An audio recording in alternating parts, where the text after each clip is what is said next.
अस्सलाम वालेकुम। Welcome to the physics concept. आज जिस कॉन्सेप्ट को हम डिस्कस करने जा रहे हैं वो कॉन्सेप्ट है force on a current carrying conductor in a uniform magnetic field. Force on a current carrying conductor in a uniform magnetic field. अब टॉपिक को स्टार्ट करने से पहले अगर थोड़ा सा आप एक चीज़ का अगर आपका कॉन्सेप्ट क्लियर होना चाहिए कि जब हम किसी कंडक्टर में से करंट को पास करते हैं तो उसके गिर्द उसके राउंड में एक मैग्नेटिक फील्ड जो है वो प्रोड्यूस होती है। ठीक है, तो स्टार्ट करते हैं टॉपिक को। We have seen that a current carrying conductor set up its own magnetic field. तो इस सूरत में आप देखें कि यहाँ पे हमारे पास क्या है। If a such conductor is placed in an external magnetic field, ये हमारे पास एक कंडक्टर है। इस कंडक्टर को हमने प्लेस किया हुआ है कहाँ पे, एक परमानेंट मैग्नेटिक फील्ड के अंदर।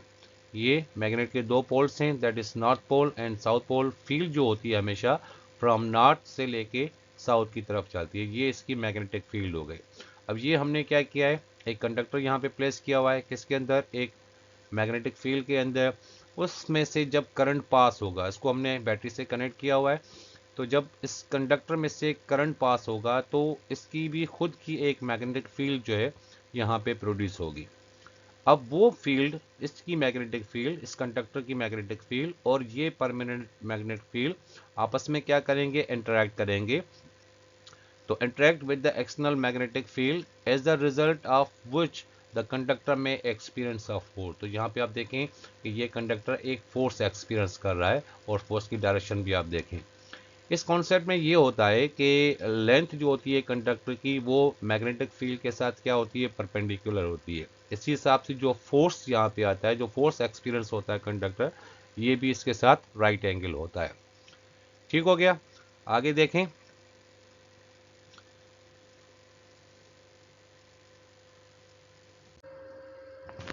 Now consider rod of copper capable of moving on a pair of copper rails. The whole arrangement is placed in between the pole pieces of a horseshoe magnet. अब यहाँ पे हमने क्या करना है कि हमने एक कॉपर रॉड को कंसीडर करना है। कॉपर रॉड के साथ हमारे पास दो पेयर्स, मतलब दो कॉपर रेल्स होनी चाहिए। The whole arrangement is place in between the pole pieces of a horseshoe magnet, मतलब वो कॉपर रॉड कैपेबल होनी चाहिए ताकि वो रेल्स के ऊपर मूव कर सके। The whole arrangement is place in between the pole piece of horseshoe magnet, मतलब इस पूरे अरेंजमेंट को, पूरे सिस्टम को हमने एक परमानेंट मैग्नेट जो हॉर्सशू मैग्नेट शेप होगा उसमें आपने इसको प्लेस करना है। ठीक है, ये हमारे पास एक सिस्टम आ गया। अब देखें यहाँ पे कि यहाँ पे आपके पास दो रेल्स आपको नज़र आ रही हैं, एक ये रेल है आपके पास, दूसरी ये रेल है। इस पूरे को, रेल्स को हमने कनेक्ट किया हुआ है एक सोर्स के साथ जिसका नाम बैटरी है। पोटेंशियल यहाँ से देंगे। अब जैसे ही बैटरी को हम ऑन करेंगे, मतलब स्विच को ऑन करेंगे, तो ये हायर पोटेंशियल से करंट इस तरह से पास होता हुआ, ये जो रॉड हमने इसके ऊपर रखी हुई है दिस इज कॉपर रॉड, तो ये इस तरह से मूव करता हुआ करंट इस डायरेक्शन में इस तरह से आके नेगेटिव टर्मिनल के पास चला जाएगा। ठीक है, तो ये जो है वो एल जो है वो रिप्रेजेंट कर रही है लेंथ ऑफ द कंडक्टर को। इसी हिसाब से कंडक्टर की लेंथ और मैग्नेटिक फील्ड भी आपस में पैरेलल परपेंडिकुलर होंगी। इसी हिसाब से अगर मैं लेंथ और मैग्नेटिक फील्ड परपेंडिकुलर होंगी, जो फोर्स एक्सपीरियंस करेगी, क्योंकि जब करंट पास होगा तो ये रॉड खुद भी अपनी एक फील्ड बनाएगा। वो फील्ड और ये परमानेंट मैग्नेट की फील्ड एक दूसरे के साथ क्या करेंगे, इंटरेक्ट करेंगे, तो जिसकी वजह से फोर्स एक्सपीरियंस होगा इस रॉड के ऊपर। तो रॉड जो है यहाँ से मूव करती हुई आगे की तरफ चली जाएगी, मतलब राइट साइड की तरफ चली जाएगी। फिर अगर हम बॉडी के टर्मिनल्स को रिवर्स करें, पॉजिटिव को नेगेटिव करें, नेगेटिव को पॉजिटिव करें, तो फिर ये रेल्स यहाँ से फिर वापस लेफ्ट की तरफ जो है वो मूव करती हुई जाएगी। तो वहाँ पे फोर्स की डायरेक्शन भी क्या हो जाएगी, वो भी रिवर्स हो जाएगी। अब यहाँ पे हम क्या करें, when a current is pass through the copper rod from a battery, the rod moves on the rails. तो इसकी एनिमेशन में आपको दिखा देता हूँ। तो इससे पहले, एनिमेशन देखने के पहले ये देखें, the force on a conductor is always at right angles to the plane. Force on a conductor, जो फोर्स इस कंडक्टर के ऊपर लगेगा, is always right angles to the plane. Plane के ऊपर के हिसाब से क्या होगा, वो राइट एंगल होगा। वो राइट एंगल किस तरह से होगा, तो यहाँ पे हम राइट हैंड रूल यूज़ करते हैं। तो आप देखें कि हाथ को बिल्कुल ऐसा सीधा आपने स्ट्रेट ऐसे रखना है, फिंगर्स पे आपकी खुली हुई हो, तो जो थंब होता है वो डायरेक्शन होती है करंट की, इसी हिसाब से जो फिंगर्स होते हैं वो डायरेक्शन होती है इसकी फील्ड की। ठीक हो गया। तो फील्ड के साथ जो फोर्स एक्सपीरियंस होगा, ये फोर्स इन दोनों के साथ क्या होगा, राइट एंगल होगा। फील्ड के साथ भी राइट एंगल होगा और करंट के साथ भी। तो यहाँ पे आप देखें कि एफ, ये जो सिंबल आपको नजर है, this is perpendicular single plane of I and B, मतलब फोर्स परपेंडिकुलर होगा plane of I and B. I current है और बी इसकी मैग्नेटिक फील्ड है। ठीक है। तो इसकी एनिमेशन देखते हैं कि किस तरह से जब करंट पास होता है इस कंडक्टर में से, जब इस कंडक्टर में से करंट पास होगा इस हार्शू मैग्नेट के अंदर जो पड़ा हुआ है, तो किस तरह से ये रॉड जो है वो मूव करती हुई राइट की तरफ चली जाती है। अब यहाँ पे देखें इसकी एनिमेशन को कि ये किस तरह से रॉड जो है वो इन रेल्स के ऊपर जो है वो मूव कर रही है। तो ये देखें जैसे जैसे करंट इसमें से फ्लो हो रहा है, ये करंट की डायरेक्शन आपको नज़र आ रही है, करंट किस तरह से फ्लो होता हुआ इस तरह से रॉड में होता हुआ नेगेटिव टर्मिनल के पास चला जा रहा है। तो ये इसकी जो आपको फील्ड आपको नज़र आ रही है परमानेंट मैग्नेट की, तो इस तरह से ये रॉड जो है जब इसमें से करंट पास होगा इस रॉड में से, तो ये अपनी खुद की एक मैग्नेटिक फील्ड बनाएगा। तो परमानेंट मैग्नेट की फील्ड अलग से है, तो जो दोनों फील्ड्स आपस में इंटरेक्ट करेंगी, तो जिसकी वजह से ये रॉड जो है राइट की तरफ मूव रही। अगर इस टर्मिनल्स को हम रिवर्स कर दें, नेगेटिव को पॉजिटिव कर दें, पॉजिटिव नेगेटिव कर दें, तो ये रॉड वापस लेफ्ट की तरफ जो है वो मूव करना जो है वो शुरू कर देगी। ठीक हो गया। एनिमेशन आपने देख लिया अच्छी तरह से। अगर दोबारा इसको देखना चाहें तो आगे जाके मैं आपको फिर से दिखा दूंगा इसको। ठीक है। अब आते हैं कि यहाँ पे जो कॉन्सेप्ट है, अब आपने देखा कि जो फोर्स एक्सपीरियंस हो रहा था वो राइट एंगल हो रहा था मैग्नेटिक फील्ड के साथ भी और करंट के साथ भी। तो magnitude of the force depends upon the following factors. जो मैग्नीट्यूड होगा फोर्स का वो किसके ऊपर डिपेंड करता है, फॉलोइंग फैक्टर्स के ऊपर। और फैक्टर नंबर 1 आपके पास क्या है, the force F is directly proportional to sine theta, where theta is the angle between the conductor and the field.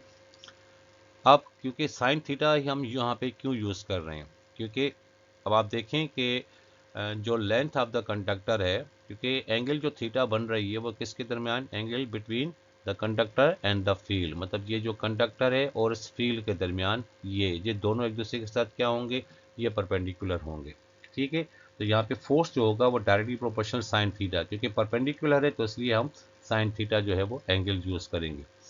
तो यहाँ पे पहला जो इसका फैक्टर हो गया कि फोर्स डायरेक्टली प्रोपोर्शनल कर रही है किसके साथ, एंगल साइन थीटा के साथ।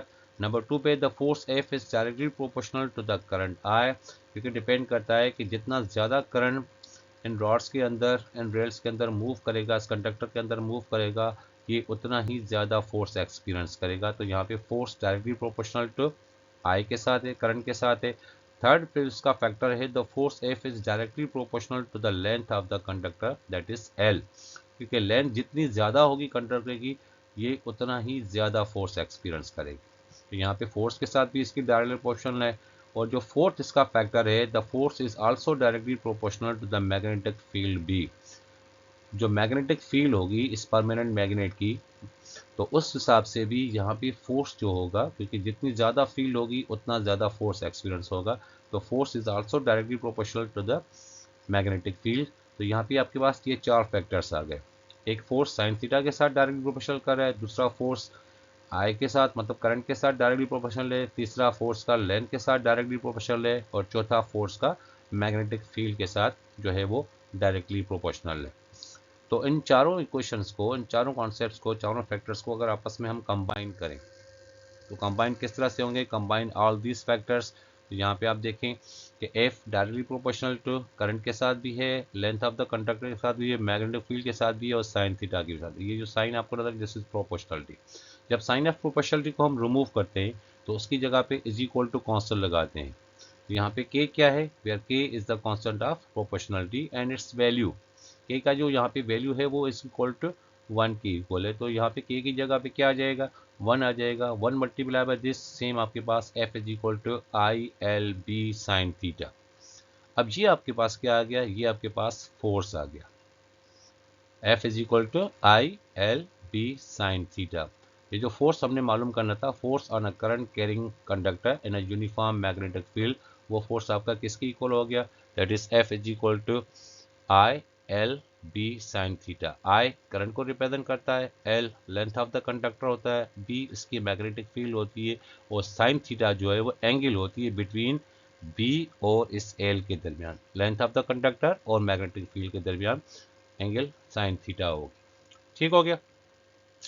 As L and B are perpendicular to each other, therefore theta is equal to 90 degree. क्योंकि ये दोनों आपस में क्या है, परपेंडिकुलर हैं, तो फोर्स भी इसके साथ परपेंडिकुलर है, तो L और B के दरमियान साइन थीटा जो है वो 90 डिग्री के। सो 90 डिग्री जो होगा तो वो आपका 90 डिग्री साइन 90 डिग्री किसके इक्वल होता है, साइन 90 डिग्री 1 के इक्वल होता है। तो F multi is equal to I L B sine 90 degree, तो 90 डिग्री 1 हो गया, तो यहाँ पे F is equal to I L cross B. ठीक है, तो ये फोर्स आपका कुछ इस तरह से होगा, क्योंकि एल और क्रॉस बी क्या है, ये क्रॉस प्रोडक्ट है। जो हम वेक्टर प्रोडक्ट आपने क्लास फर्स्ट ईयर में इसको स्टडी किया होगा। ठीक है, तो ये एल क्रॉस बी हो गया, तो एल क्रॉस बी के साथ फोर्स भी आपका क्या होगा, वो भी आपका इसके साथ परपेंडिकुलर होगा। ठीक है, इस हिसाब से देखें तो यहाँ पे आप देखें, आपको अच्छी तरह से समझ में आ जाएगा। तो ये जो है वो लेंथ ऑफ द कंडक्टर है, और ये जो है वो मैग्नेटिक फील्ड उसी डायरेक्शन में है, अपर डायरेक्शन में। तो फील्ड और लेंथ ऑफ द कंडक्टर एक दूसरे के साथ क्या है, परपेंडिकुलर हैं, तो परपेंडिकुलर दरमियान एंगल क्या होगी, 90 डिग्री की होगी। वही नो दैट साइन 90 डिग्री किसके इक्वल होता है, 1 के इक्वल होता है। तो यहाँ पे फोर्स आपका क्या हो गया, that is F is equal to I into bracket L cross B. L length of the conductor, B magnetic field, I current को रिप्रेजेंट कर रहा है। अब अगर हम देखें कि if I means current is equal to 1 ampere, और जो लेंथ है कंडक्टर की वो भी 1 मीटर की है, एंड थीटा जो है इसके दरमियान वो 90 डिग्री है, then F is equal to B. Thus B the strength of a magnetic field. B यहाँ पे क्या है, स्ट्रेंथ है किसकी, मैग्नेटिक फील्ड की, which is also known as magnetic induction. इसको हम मैग्नेटिक इंडक्शन भी कहते हैं। इसको अगर हम डिफाइन करें, is defined as the force acting 1 metre length of the conductor. मतलब 1 न्यूटन का फोर्स किसके ऊपर लग रहा है, 1 metre length of the conductor, place right angle to the magnetic field. वो कंडक्टर प्लेस किया जा रहा है किसके साथ, राइट एंगल है किसके साथ, मैग्नेटिक फील्ड के साथ। When 1 ampere current is passing through it. अगर उस कंडक्टर में से 1 एम्पियर करंट जो है वो पास किया जाए, तो उस सूरत में F is equal to I L B है। तो अगर हम B को बाहर निकालेंगे तो यहाँ पे हमने B का जो यूनिट है, SI यूनिट जो है उसको हमने देखना है। तो therefore B is equal to किसकी इक्वल है, फोर्स के जो चीज़ P के साथ मल्टीप्लाई में I और L, ये इज इक्वल तरफ क्या हो जाएंगे, ये डिवाइड में आ जाएंगे। वही नो दैट फोर्स का यूनिट क्या होता है, न्यूटन, करंट का यूनिट क्या होता है, एम्पियर, और लेंथ का यूनिट क्या होता है, मीटर हो गया। न्यूटन पर एम्पियर पर metre is the unit of इस मैग्नेटिक फील्ड का, जिसको आप मैग्नेटिक इंडक्शन भी कहते हो।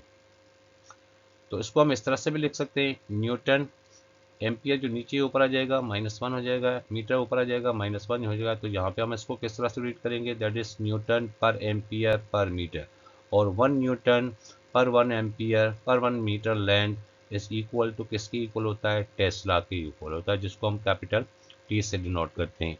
यहाँ पे मैग्नेटिक इंडक्शन या मैग्नेटिक फील्ड का जो यूनिट हो गया वो यूनिट क्या हो गया, दैट इज टेस्ला। ठीक हो गया। उम्मीद है आपको टॉपिक जो है वो अच्छी तरह से समझ में आ गया होगा। चैनल को लाइक और सब्सक्राइब ज़रूर कीजिएगा।